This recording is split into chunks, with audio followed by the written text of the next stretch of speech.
we've talked about Wirepas technology before, but can you remind our audience what Wirepas brings to the table and what sets them apart from other wireless technology?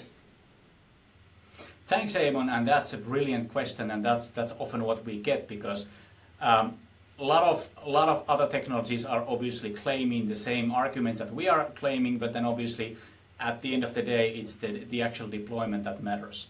So let's say where is the sweet spot for Wirepas is really the type of use cases where you have a scale and density and let's say really big reliability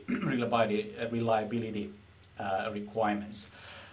So the typical challenge is with traditional technologies. If we talk about cellular or Wi-Fi or Bluetooth, just to name a few, is that typically when the customer is making a small-scale pilot or proof of concept, then everything works well.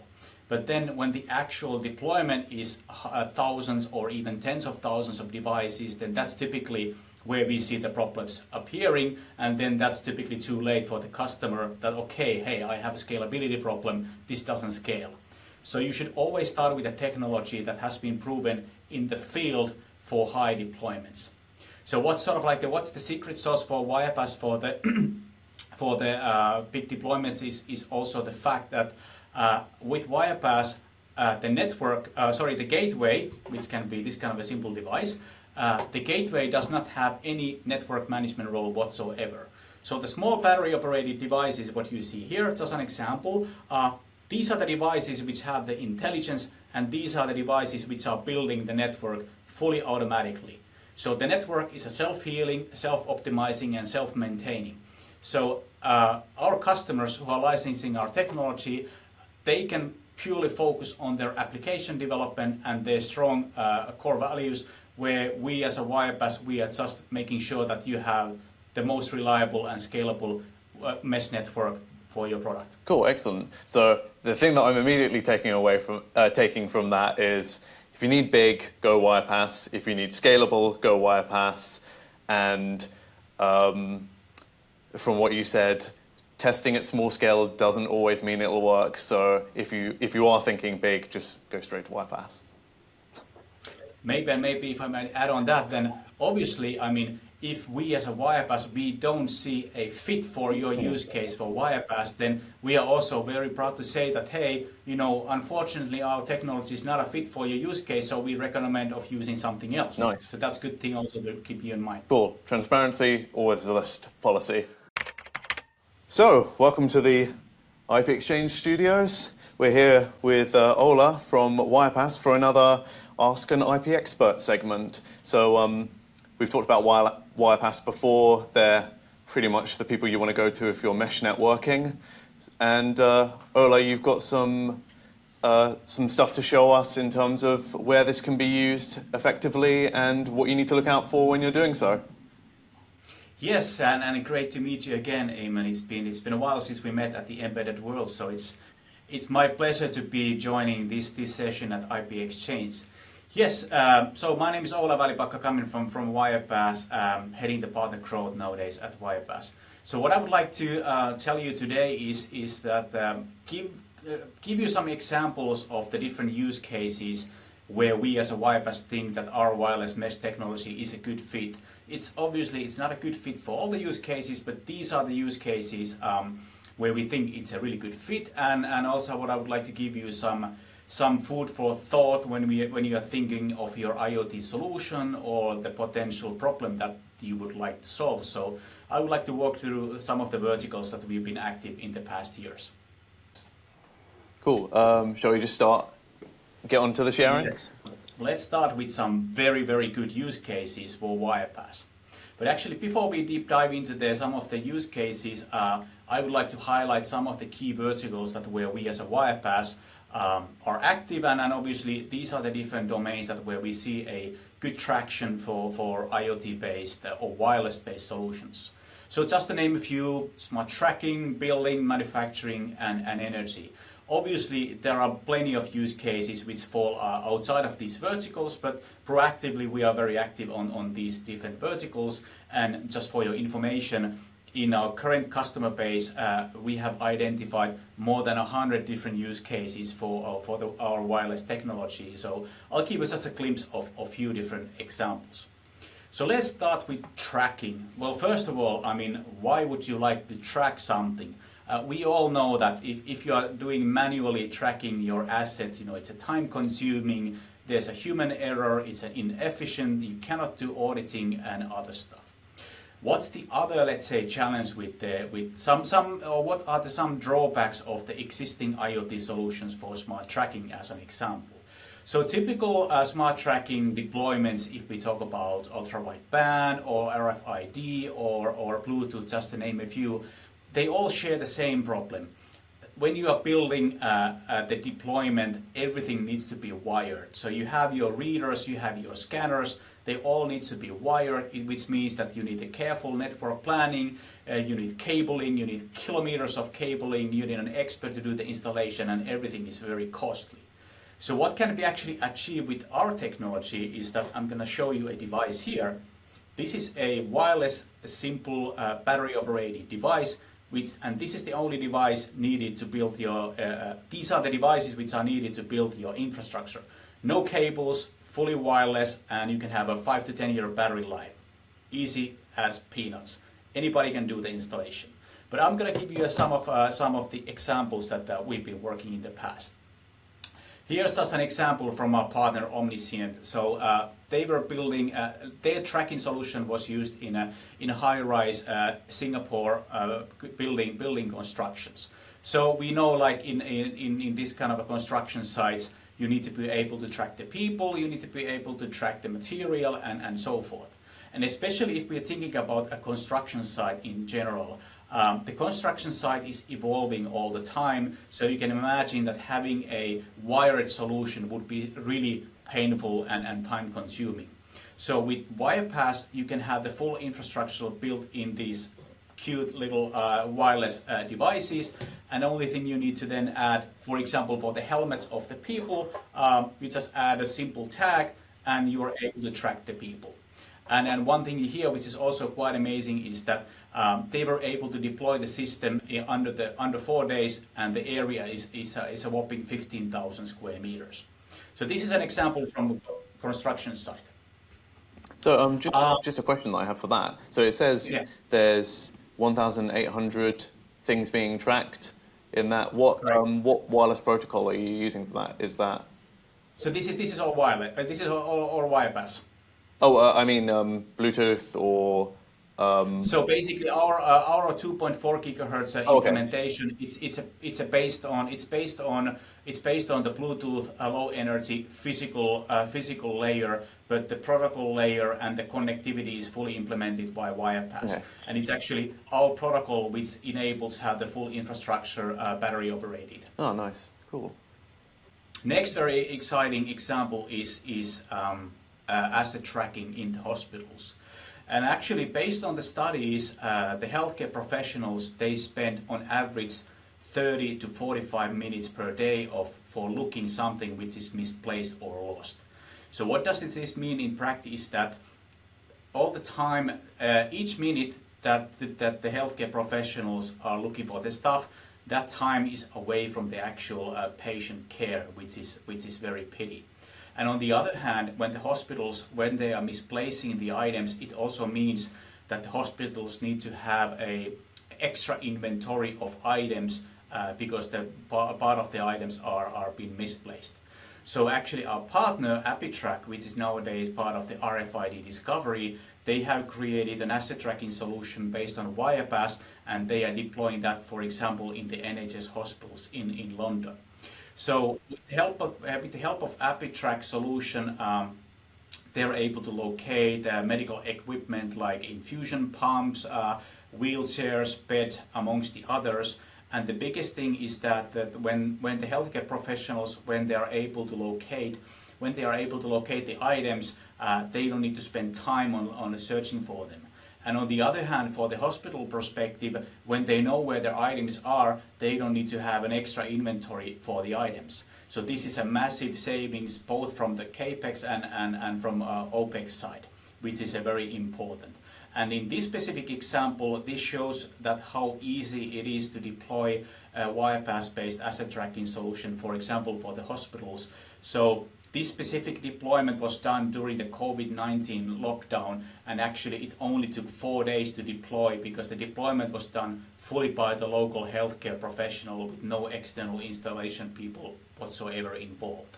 And maybe one thing also here specifically for Wirepas-based asset tracking is that there are a lot of cases where you are not so much interested on the actual location of the asset, but you are more interested on the inventory. So Wirepas asset tracking technology is something that it gives you 100% real-time inventory at any given time. For example, you don't care about the precise location of a wheelchair at the entrance of the hospital. You are more interested, do I have too few or too many wheelchairs at the entrance of the hospital? Okay.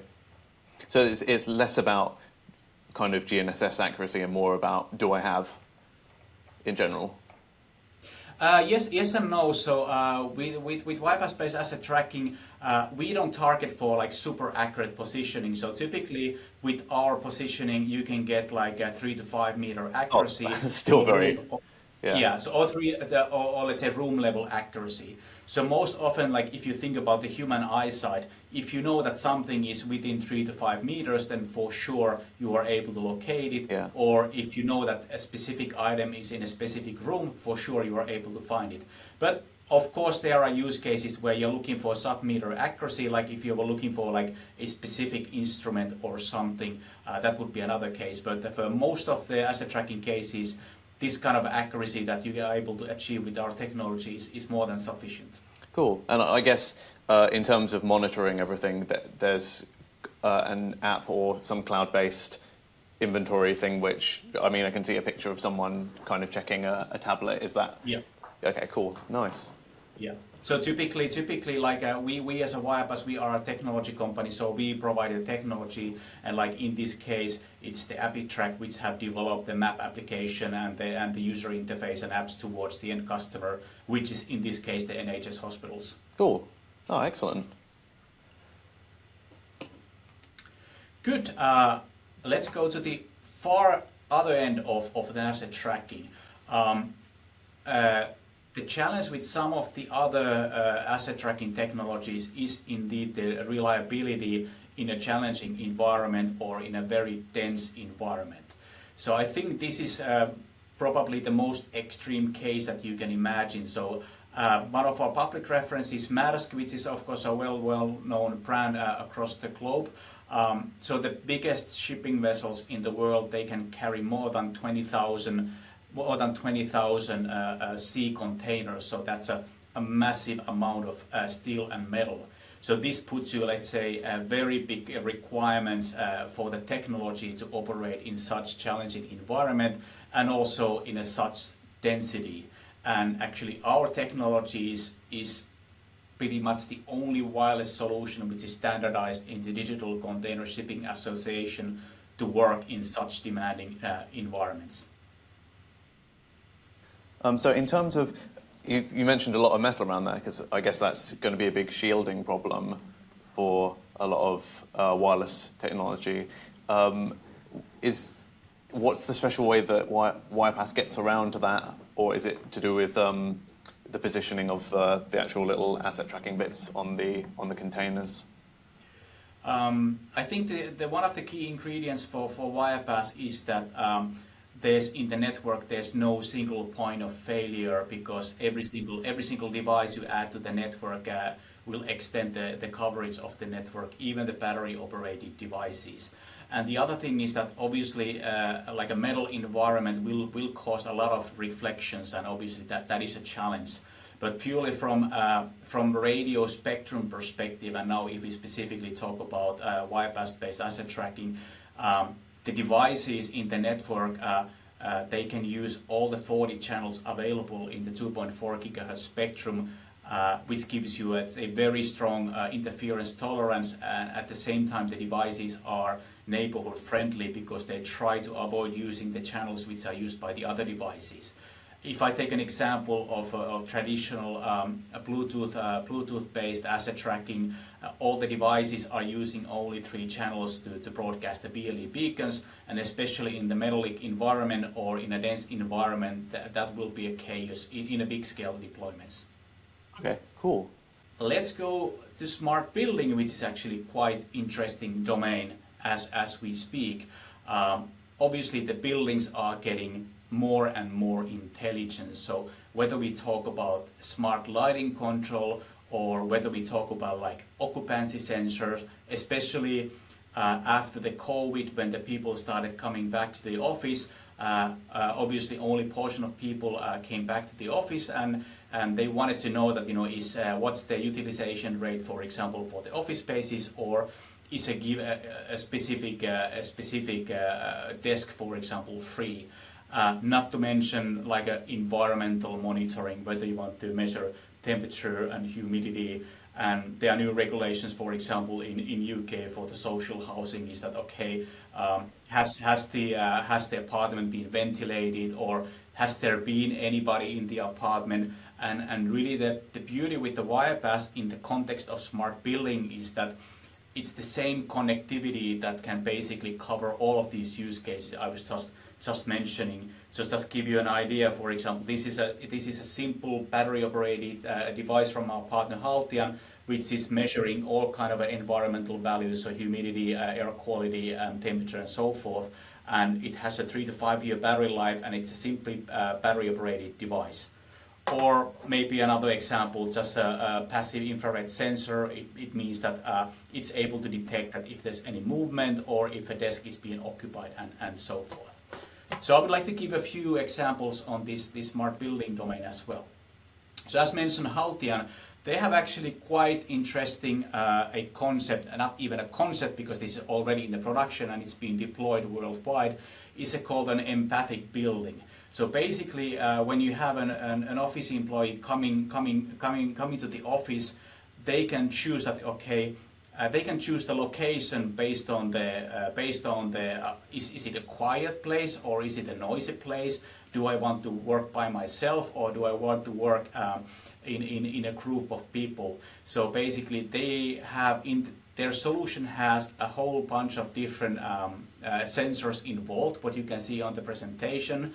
And they are all connected using the Wirepas network in a single network, and the deployment is actually very easy because even the small battery operated device which I was just showing will extend the coverage of the network. You just basically power on the device and it will be automatically part of the network. Cool. So what's I can see there's quite a few different sensors. Can you just run through the little sensors that are on the screen? What kind of things are available? Yeah. So for example, I was already showing that there's in specifically you have the ThinkC present. So this is basically detecting. It has a little like a radar beam, so it can see that, for example, if it's like on top of your workspace, you can see that is your desk being occupied. Or obviously this could be used, for example, in a meeting room. That is the meeting room being occupied? Are there people? This I already mentioned, the ThinkC environment, so it's doing a temperature monitor, temperature, humidity, air quality, and a bunch of other things for basically measuring the aforementioned things. The devices I don't have here is, for example, a ThinkC leakage, so you could easily add a leakage sensor that if there's any water leakage, for example, toilets or kitchens or whatever are the areas where you might be playing with water.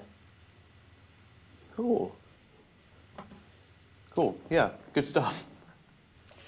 Yeah, yet another interesting example, and I think this is the use case itself. It's quite familiar to most of the people in the world. So I'm sure, like yourself, Eamon, you've sent or let's say received a parcel using these kind of let's say smart lockers. Let's put it this way. So the typical smart locker solution is based on this kind of a central console solution that you have the touchscreen console, you put your PIN code or whatever, and then it pops out a locker and so forth. But the challenge is like, imagine having a smart locker location where you have like 3,000 lockers. If you only had a central console where you are putting the pin code or whatever, you can imagine that the amount of people who might be queuing up could be quite big. On the other hand, especially if we talk about elderly people, they do prefer some physical and mechanical buttons for the lock. They don't like the touchscreen so much. And actually in this central console specific solution, everything is actually wired, which will give you a lot of cost, and the installation is not so easy. So in this example, what I'm doing here, what is being done by the official post office in Finland, is that actually every single lock what you see on the screen is a part of the Wirepas mesh network. Okay. So basically we are creating a big mesh network. So what it actually enables, it really enables a two-way data transfer. So let's take an example. If you're going to pick up a parcel and you go to a given locker and your PIN code for some reason does not work and you're not able to open the locker. So what this solution enables is that the customer service from the post office, they can actually remote reset that specific lock and in order to give a better service for the customers. Cool. So just to clarify, usually these locks would be all wired together, but they're physically all attached to the lockers, but they're talking wirelessly. So it removes so much of the kind of cabling infrastructure for the whole device. Yeah. Oh, excellent. And actually, these solutions, they're also using this kind of I don't know if it's I don't remember if it's exact this device, but similar. But they also have like a presence sensor here. So what they can also see is that they can remotely see if the locker is empty or full. Because obviously, cool. if you have a parcel, if you have a parcel inside, it's something is blocking the signal. So you can actually you can combine the locks and the presence sensor into the same network, which is also very big value. I already mentioned briefly about smart lighting. So we all know that like an old school of fluorescent lighting is not it's not energy efficient, and it's not easy. It's not very, let's say, rearrangement friendly for office spaces and so forth. So because of this ROHS regulation, also all the companies are changing their traditional fluorescent lighting to LED lighting. So what our partner Ingi from Netherlands is doing is that they are making smart lighting, meaning that they are actually adding a small wireless radio to the luminaires, which enables a full wireless connectivity for the luminaires. So when you don't have any traditional cabling like DALI-based cabling, when you need to do some regrouping of the luminaires, or especially if you were like an office space provider, you might need to do like frequent layout changes depending on your tenants. Then with the traditional technologies, having the regrouping and recabling, that's really time consuming and very expensive as well. So having the Wirepas embedded to the luminaires actually allows very smooth regrouping and rearrangements of the lighting. But that's not only the key ingredient. So when you have the Wirepas running in the luminaires, it also gives you a low latency network for your IoT backbone. So when obviously the luminaires are mains powered, so it means that you can run our technology in a high performance mode.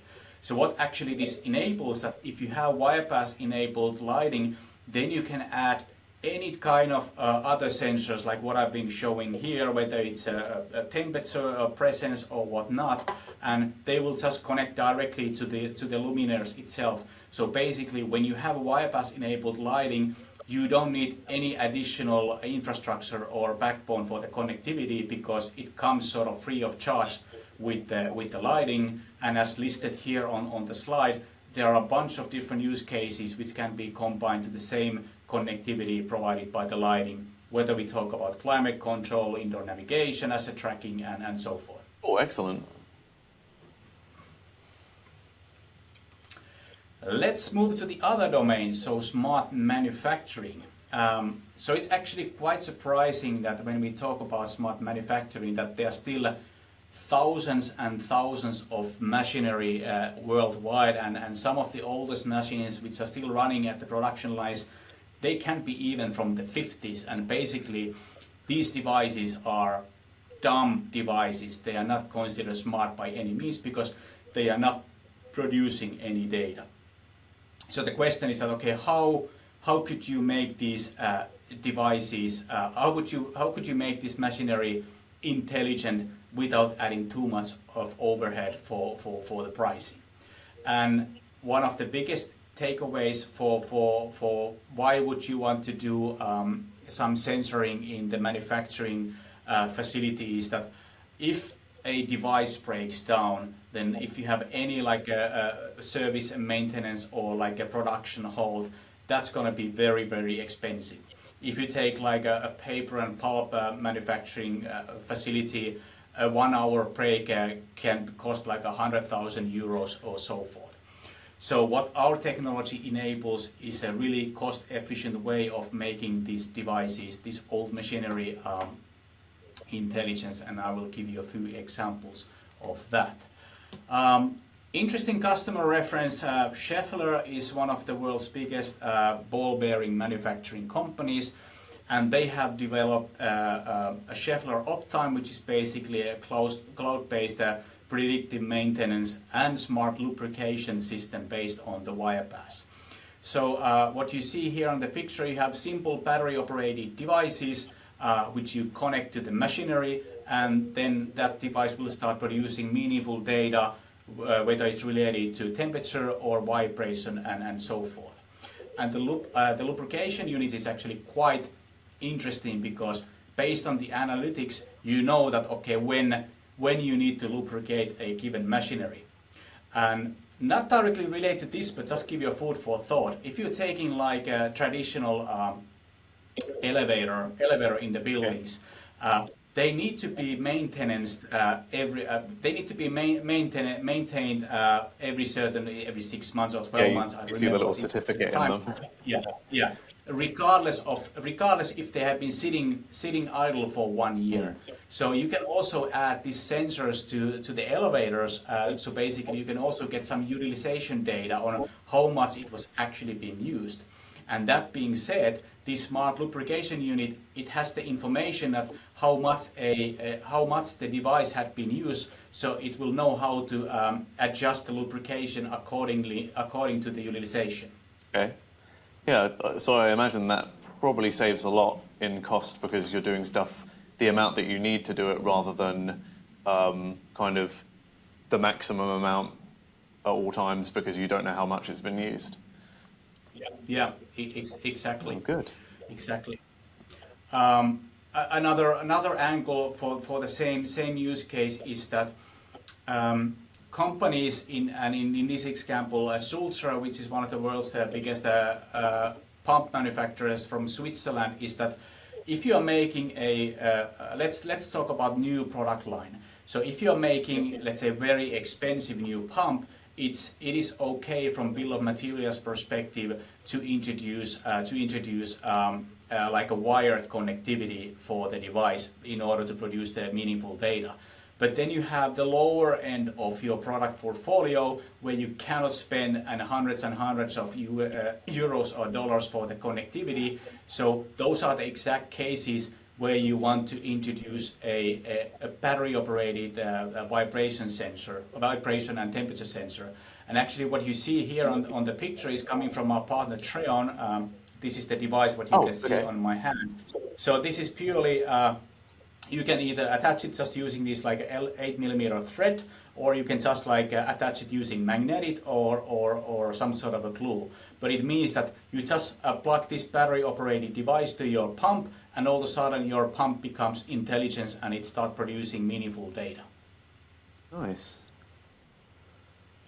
And obviously there are other technologies also used for the condition monitoring aside from Wirepas, but they share the same limitation.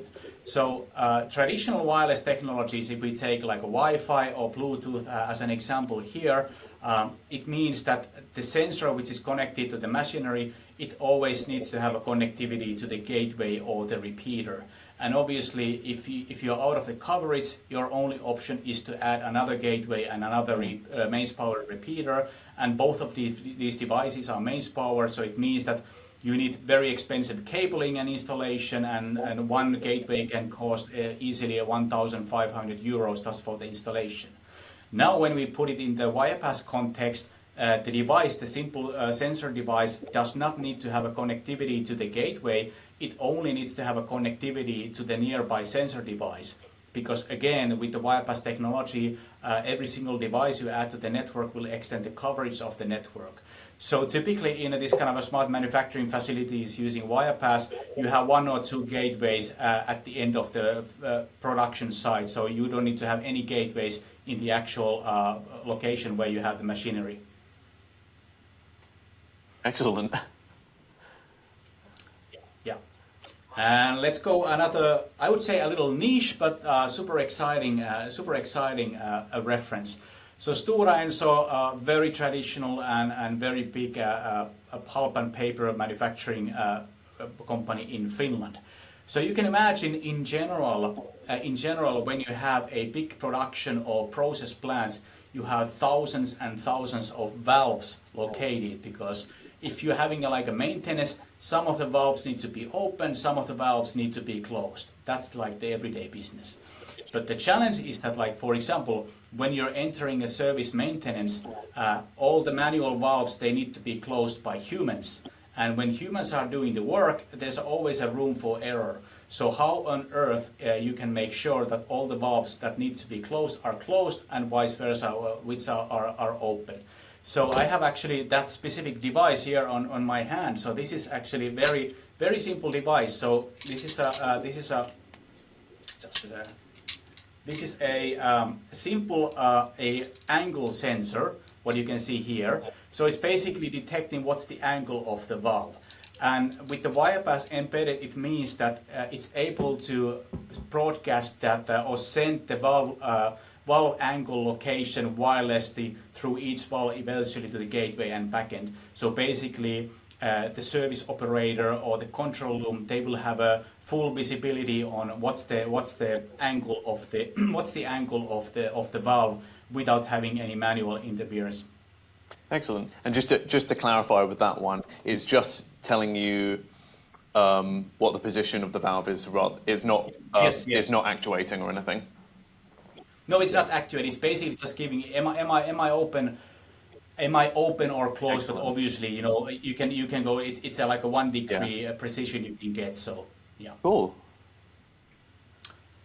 Good. Let's go to the final domain. So smart metering, and this is actually, from volume perspective, very, very interesting.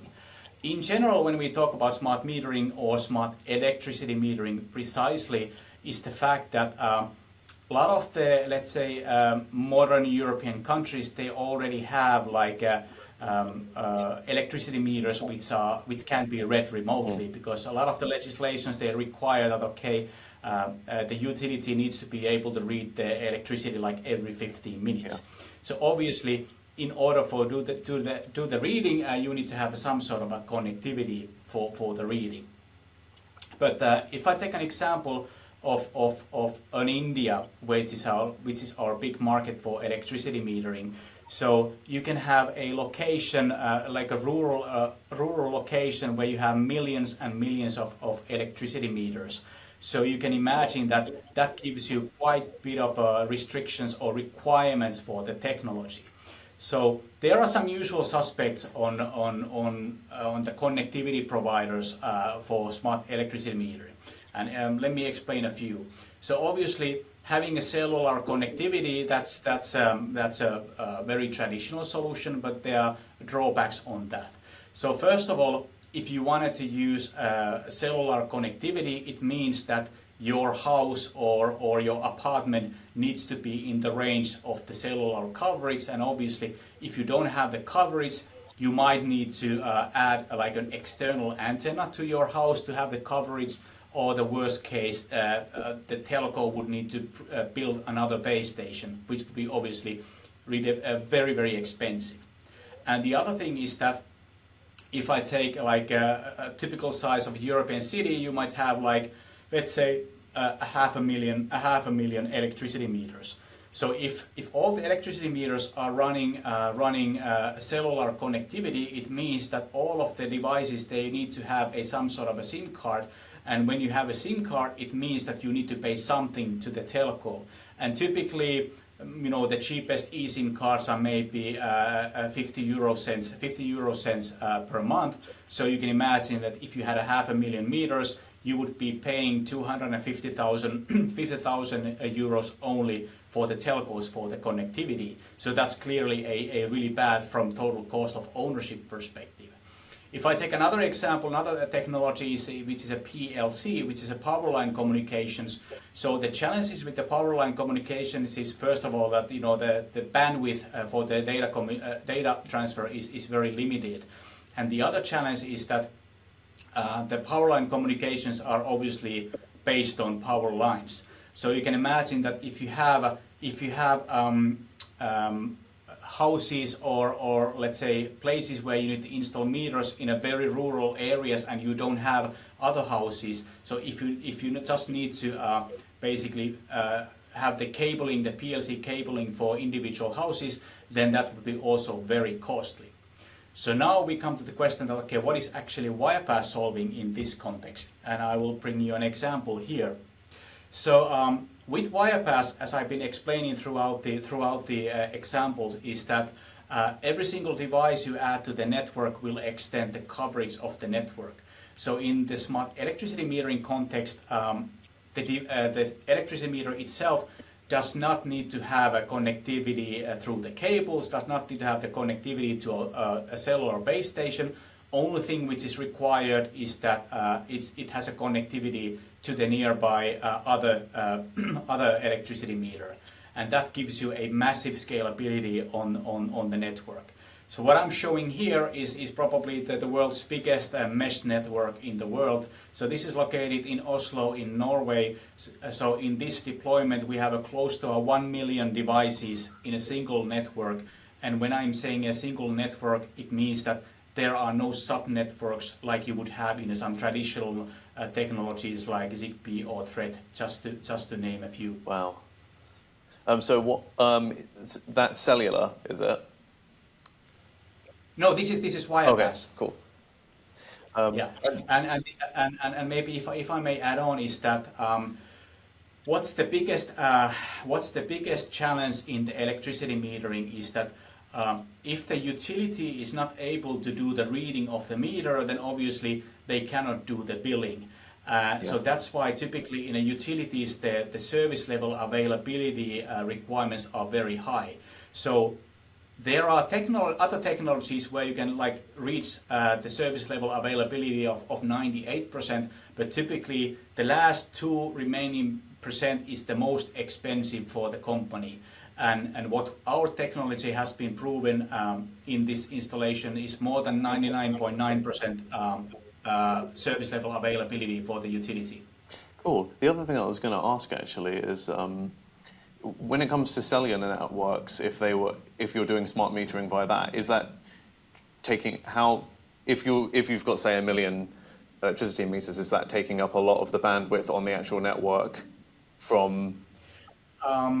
Yes, yeah, let's say yes and no. Typically, the electricity meters are sending like a reading of the electricity every 15 minutes. So obviously, so it's not from data side, it's not so much an issue. But the issue is actually that oftentimes when you talk about any like intelligent device or smart device, you want to update the firmware of the device, meaning that you need to be able to do over-the-air programming for the device. And the challenge with the cellular connectivity is that you sort of like you need to program one device at a time, and you can imagine that if you have a very broad, very big deployment, the over-the-air programming process can take very long time.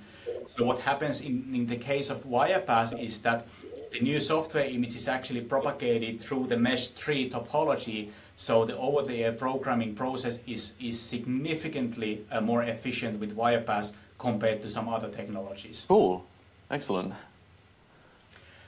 So that's just an overview of some of the key verticals that we see that Wirepas can be a very good fit, but obviously whether it's a good fit for your exact problem or solution, then that's something that I'm happy to discuss. Cool. So that's everything you'd need to know about Wirepas in quite a few different key applications.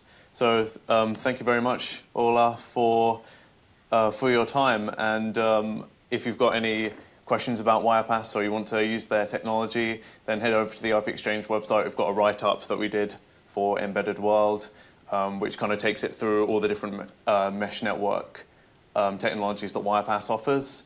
And if you've got a commercial project, we'll put you in touch with Wirepas and see what they can do. Yes, thanks, Eamon, and I'm happy to be joining this podcast. And as Eamon mentioned, then should you have any questions, then just contact these guys. They know their stuff. Cool. Thank you very much, Ola. We'll have to do this again when you have some more updates. Thank you. Thank you.